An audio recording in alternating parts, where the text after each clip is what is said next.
નમસ્કાર ખેડૂત ભાઈઓ, આજના સૌથી મુખ્ય સમાચારોની અંદર અંબાલાલ પટેલની આગાહી, ખેડૂતોને 10,000નો હપ્તો, દેશનું બજેટ 2024। મિત્રો, આ બધી માહિતી જણાવું તે પહેલાં જે પણ ખેડૂત ભાઈઓ આપણી ચેનલ ઉપર નવા આવ્યા છે તો તે આ ખેડૂત માહિતી યુટ્યુબ ચેનલને સબસ્ક્રાઈબ કરી નાખો, કારણ કે 11,000થી પણ વધુ ખેડૂત ભાઈઓ આ ચેનલને સબસ્ક્રાઈબ કરે છે અને દરરોજ સૌથી પહેલાં ખેડૂત સમાચાર અને ખેડૂત માહિતી જાણે છે। તો તમારે મિત્રો જાણવા માટે સબસ્ક્રાઈબ આ ચેનલને કરી નાખો અને તમારા મિત્રોને વધુમાં વધુ શેર કરી દો। તો ચાલો મિત્રો, જોઈ લઈએ આજના તમામ મુખ્ય સમાચાર।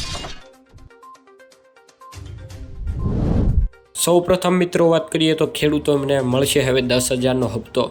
બજેટને લઈને નાણાપ્રધાન નિર્મલા સીતારમણને તેમની માંગણીઓ રજૂ કરી છે। ભારતીય કિસાન સંઘ, ભારતીય મજદૂર સંઘથી માંડીને સ્વદેશી જાગરણ મંચ સુધીના લોકોએ તેમના મુદ્દાઓને બજેટમાં સમાવવાની માંગણીનો પુનરોચ્ચાર કર્યા છે।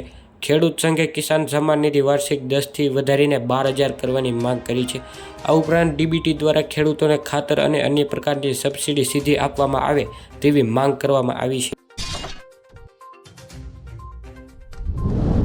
હવામાન નિષ્ણાંત અંબાલાલ પટેલની વરસાદને લઈને આગાહી કરી છે। વડોદરા, આણંદ અને ખેડબ્રહ્મામાં વરસાદની આગાહી કરી છે।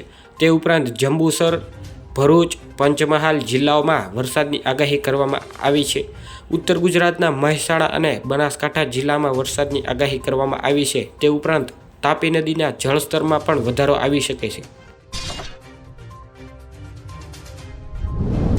તે સાથે જ મિત્રો, આજના સૌથી મોટા સમાચારોની વાત કરીએ તો નાણામંત્રી નિર્મલા સીતારમણ 23 જુલાઈ મંગળવારે કેન્દ્રીય બજેટ રજૂ કરશે। સંસદનું ચોમાસું સત્ર આનાથી એક દિવસ પહેલા એટલે કે સોમવારથી શરૂ થશે। સોમવારથી શરૂ થયેલું સંસદનું આ સત્ર 12 ઓગસ્ટ સુધી હાલશે।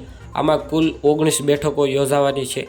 આ વખતે બજેટમાં મોટો નિર્ણય અને મોટો ફેરફાર કરવામાં આવશે। તો મિત્રો, આ હતા આજના મુખ્ય સમાચાર। જો તમને વિડીયો પસંદ આવ્યો હોય અને આવા જ ખેડૂત સમાચાર અને ખેડૂત માહિતી મેળવવા માંગતા હોય તો મિત્રો, આપણી ચેનલને અત્યારે સબસ્ક્રાઈબ કરી નાખો ખેડૂત માહિતીને, અને તમારા મિત્રો હોય તો તેને વધુમાં વધુ આ ચેનલ શેર કરજો, કેમ કે તમને આમાં સાચા અને 100% સમાચાર અને ખેડૂતને લગતી તમામ જાતની માહિતી આ ચેનલ ઉપર સૌપ્રથમ જોવા મળી જશે। તો મિત્રો, સબસ્ક્રાઈબ કરી નાખજો અને તમારા ખેડૂત મિત્રોને વધુમાં વધુ શેર કરી દો। જાતા એક લાઈક કરતા જજો।